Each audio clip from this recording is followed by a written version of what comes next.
The day is finally here, preparation completed and characters ready. It's time to board that ship or zeppelin and head off to Northrend once again. My name is Willie. Join me today as we check out a few ways you can get started in Warcraft Classic. Speaking of boarding ships or zeppelins, that's going to be the first thing that everybody does one of. In Wrath, there are two separate zones that you can begin questing on your journey to 80. First up, the Borean Tundra. For the Alliance, there is a new ship that docks on the far north of the also new Stormwind Harbour that will take you directly to Valiant's Keep. For the Horde, there will be a new Zeppelin tower just on the west of the entrance to Orgrimmar that will land you in Warsong Hold. The Tundra itself is a great start to the expansion with tons of quests, a new set of dungeons in Caldara, and plenty of introductions to new races such as the Taunka or the Tuskar. Your other choice to make would be to go to the Howling Fjord, way over on the opposite side of Northrend.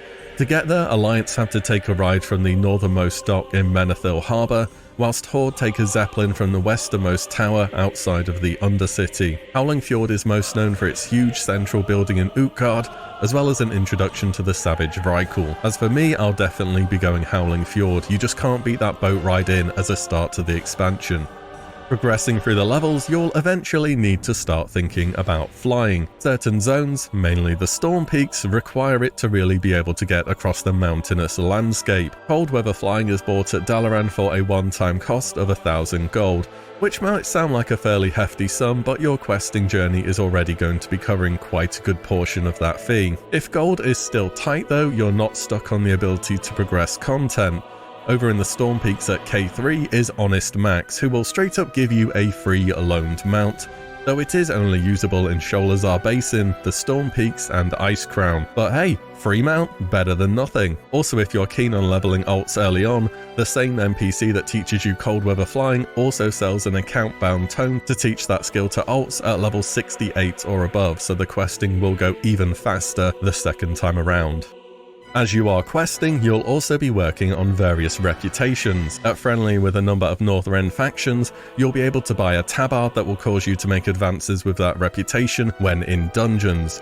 You'll likely have reached friendly just by having quested a bit in each zone, but it's important to remember to pick up the tabard when you can. Each faction of course has its own number of rewards for professions, toys, mounts, enchants and so on. Similar to the Burning Crusade, Revered will be needed to buy various head enchants such as the Arcanum of Blissful Mending from the Wormrest Accord, or the Arcanum of Torment from the Knights of the Ebon Blade. The Sons of Hodia are where you will find the best shoulder enchants. This faction will be met when questing in the Storm Peaks, and you'll have to work your way up with them through dailies or from turning in Relics of Ulduar, which can be farmed in the Storm Peaks dungeons, but you're going to need a lot of them and you should expect them to be expensive early on. Each reputation has more rewards than we can go over here, so do check up on them to see what fits your playstyle best, but just know there's something to work on.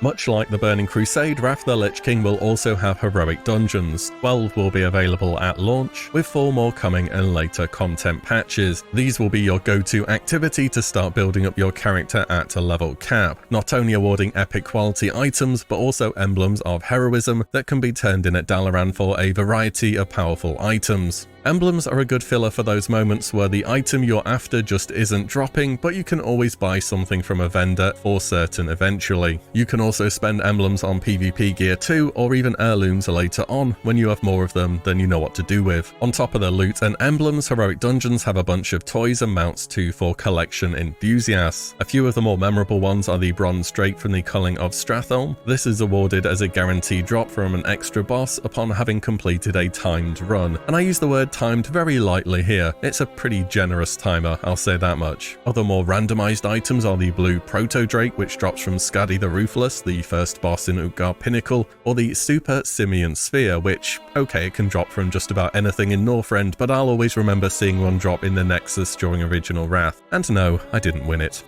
As with any expansion, getting your professions up to speed will be worth considering early on, and for Warcraft Classic, every profession gains unique benefits. Tailors can upgrade their cloaks with embroideries, jewel crafters have access to special gems which provide way more stats than normal, blacksmiths can add extra sockets to their gear, and engineers can, among other things, make their own mailbox, fire rockets out their hands, teleport across Northrend with a wormhole machine, get nitro boosts, and loads more. Engineering is rather good good this expansion. Gathering will be super important early on too. All these other professions need those ore and herbs to come from somewhere, and doing laps of endgame zones is going to be some easy and reliable gold throughout the expansion, but this will be especially true at the start. Raiding content is one of the things I'm most looking forwards to getting stuck into. However, this time around there will be a little wait until they are open. Tier 7, including the Vault of Archivon, Sartharian's Lair, Eye of Eternity, and a revamped Naxxramas will be open on October 6th globally. That's a solid week and a half from launch, meaning there's less of that feeling that you need to rush and you might be missing a reset. And during that week and a half, there's already plenty to do at a level cap. For PvPers, Wrath Classic will launch with a bunch of content to offer as well. Similar to raiding, there will be a grace period before Arena Season 5 begins, which will happen on the reset after launch, so October 4 for North America and 5th for Europe. Other features available on day 1 will be a new battleground in Strand of the Ancients, the battle for Wintergrasp, as well as open world PvP. For more information on everything that's changed in the world of PvP, check out the dedicated video in the description below. And finally, achievements are in the game, and for some people that will be the real end game. There are tons of them, but some of them may be a little more interesting to complete sooner rather than later. Higher learning has you go on a buck hunt around Dalaran, eventually rewarding a companion pet.